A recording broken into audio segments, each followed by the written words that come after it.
Hey fellas, how you doing? It's Tuesday. Show you the winds picking up, pretty pretty crazy. This video will be named Plata or Plomo, which is silver or lead. Okay, let me show you real quick, and then I'll duck back inside. I just closed the house all up. Well, let me see if I can pop out here. It's not too bad. I think you can still see the mountain, the Franklin Mountains, but it's gonna pick up. We'll be up to 50 miles an hour, and it's warm, so that's enough for me. Take you inside. I'm going to attach a video to this from, I believe it's the New York Post, and it's about a mayoral candidate that was just assassinated in Mexico. It may be difficult for people here in the United States, some places, to understand how corrupt the Mexican government is. And this is just a small, simple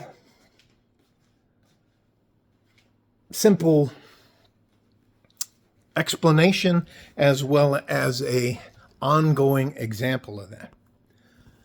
I'll set you down. By the way, the drip stocks are doing fantastic. Anyways, it doesn't matter. I won't point that out. Plata or plomo. I heard it first back in the 1980s, like 1984, when we were doing what's called Operation Blast Furnace in Bolivia. We were blowing up cocaine factories for with the help of the UMAPAR, which is the Bolivian government's version of police officer, federal police officer, and a park ranger mixed together. Anyways, well, I'll segue off for that. We found the biggest lab in Bolivia.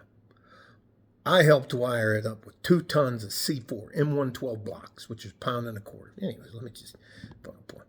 We never blew that thing up. We never blew up the 2 airports, the 2 runways. We never blew up that entire place. We had to pick our shit up and leave. They kicked us out of the country. And that's the first time I heard plata or plomo, silver or lead. They would come in to the mayor's office, or the cartels would come in and put a suitcase, probably 10 years worth of money, on a guy's desk and tell him, you can either take this money or we're going to kill you and everybody you know. And they did that enough to the government as well as the locals that they kicked us out of the country. That's the reality that people are facing in Mexico.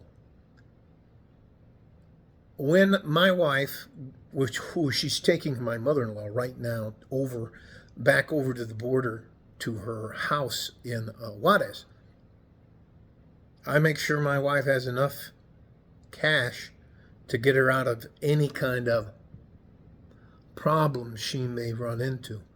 You don't just get stopped by the police down there in Juarez.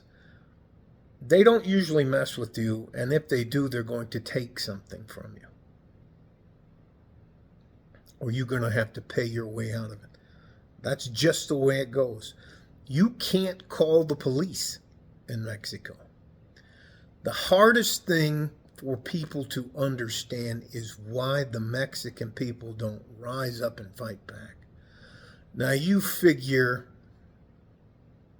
starting off with, I think, marijuana in the 60s and 70s, and then cocaine, helping funnel cocaine from the Colombian cartels up through the Mexican frontier, our southern border, their northern border. That's been a business, for all intents and purposes, without trying to be insulting at all to anyone in Mexico or anyone of Mexican descendant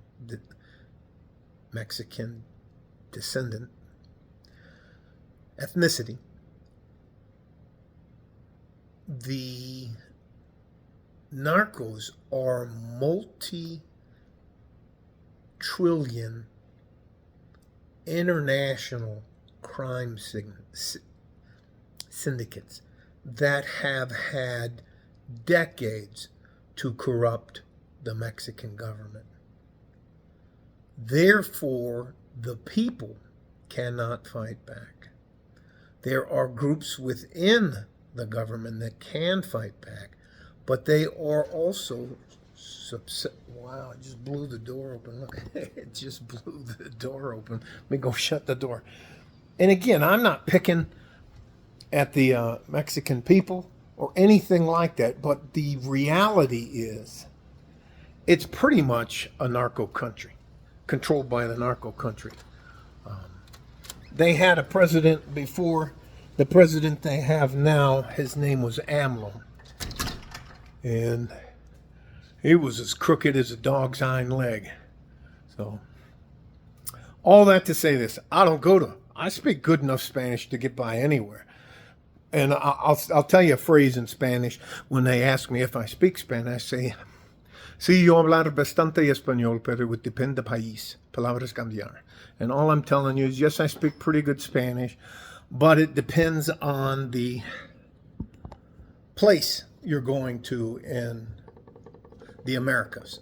And I consider from Canada to the tip of Argentina the Americas. We're all Americans. Nosotros somos americanos. What I was explaining is that it depends because the words change. What's up? Wapin. ¿Qué tal? That's from usually Central America. Que onda way is usually from Mexico. It's just, and I'll try not to get too far off my subject. You cannot ask someone who doesn't have the ability to fight back to do something that will cost them their life, their family's life. And I'm not just talking about a quick kill. They'll torture them. They'll do all kinds of horrible things. So that's where you get into, they'll come up, and I'm sure, and again, this is a video, I'm not sure how long ago it was, but it wasn't that long ago. This is a female candidate for mayor in Mexico, assassinated in front of thousands of people. And the guys who did it, nobody got caught. Well, as far as I can tell, nobody got caught. Or nobody who ordered it will ever get caught. That's the type of corruption people have to deal with every day. It's like back in the 20s when we had Al Capone in Chicago. And anyways, if you don't believe that type of corruption goes around or happens every day here in the United States, you're wrong. It is here. It is ongoing, but it's hidden just a little bit better.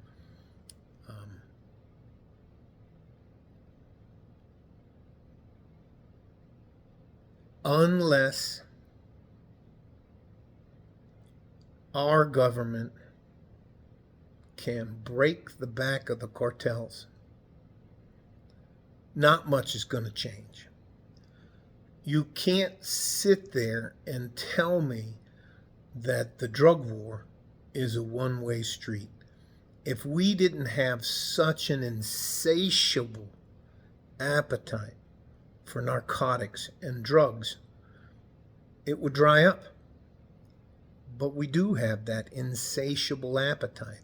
On top of that, we funnel billions of dollars worth of weapons and ammunition down into Mexico, which further destabilizes their country. Until some group like the Elliot Ness group that took down Al Capone, until that happens and they reestablish the rule of law, you cannot expect someone to give their life up for nothing. And the cartels, one of the funniest little tricks, sayings they have here in El Paso, and I live in El Paso, Texas, on the border, is if you're an ICE agent and you work for Immigration, Customs, and Enforcement, and you happen to work at one of the border crossing areas, you want to make an additional $40,000 a month. All you got to do is let them know. You can meet them at a local bar. They'll slip you a piece of paper with 5, 6, 7, I don't know how many license plates on it. All you got to do is wave those cars through. Now, To counteract that, ICE and Border Patrol rotate the officers time and time again. But if you get a whole crew of them, I'm just telling you. And we've been importing, they've been running drugs. They found there's tunnels. There's literal tunnels. And they use a sewer system here in El Paso. Anyways, we all know who all the drug dealers are down here. We all know who all the bad guys are down here. We all know who the groups are. We all know where they live. We all know what's going on down here. But if you think we're going to risk our lives for what? For what? Because you don't want drugs in your neighborhood? Well, then pressure the government to do something about it. So I hope that makes sense. It's just they are so interwoven, the cartels and the crime syndicates down here on the border, as far as owning land, owning businesses, keeping their families on this side of the border where they'll be safe, where you can call the police, you can call the firefighters, bomberos or policia, and they're going to come and show up, and they're actually going to be there to help you, and they're not going to put the squeeze on you for money. It's just, if you think you can just wave your hand and all of this will go away, that's not the way it's going to happen.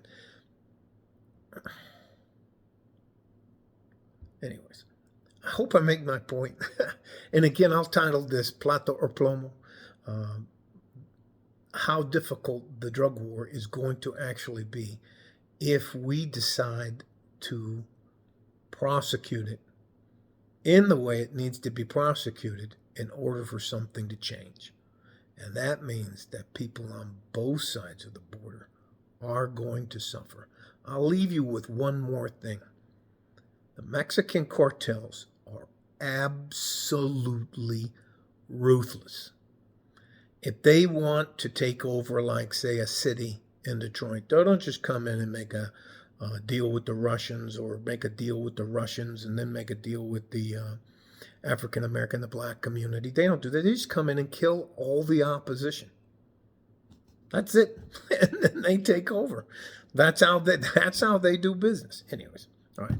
Love you guys. Stay safe and healthy. Take care of each other if you can. And if you can't, you have to take care of yourselves. Like a fart in a G-string, West Texas, El Paso. I'm out of here.